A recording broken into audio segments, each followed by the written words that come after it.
Wheel এক্সিবিটর দিয়ে এভাবেই গুড়িয়ে দেওয়া হচ্ছে ভবন। রাজুকের এই অভিযান উত্তরখানের মাদারবাড়ি বালুর মাঠ এলাকায়। রোববার সকালে রাজুকের অভিযানে গুড়িয়ে দেওয়া হয় অবৈধ স্থাপনা, নকশা বহির্ভূত ও অনুমোদনহীন নির্মাণাধীন ভবন। ভবন মালিকরাও অকপটে স্বীকার করলেন অনুমতি ছাড়াই ভবন নির্মাণ করছেন তারা। দোকান মার্কেট হয়েছিল, এটা টিন ছিল, ওইটার টিন খুললে ছাদ দিতেছে, এটা মার্কেট ছিল। অনুমতি দিতে হয় জানি, তখন রাজুকের কাছে দেয় নাই।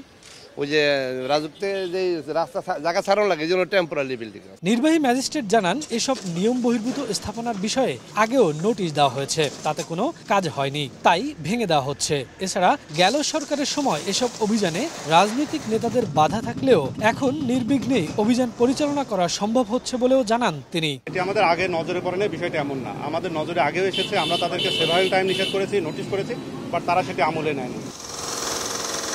রাজুক জানায়, রাজধানীতে ৩,০০০-এর বেশি অবৈধ ভবন ও স্থাপনা রয়েছে। পরিকল্পিত নগরী গড়ে তুলতে সব অবৈধ স্থাপনার বিরুদ্ধে ব্যবস্থা নেওয়া হবে বলেও জানায় রাজুক কর্তৃপক্ষ।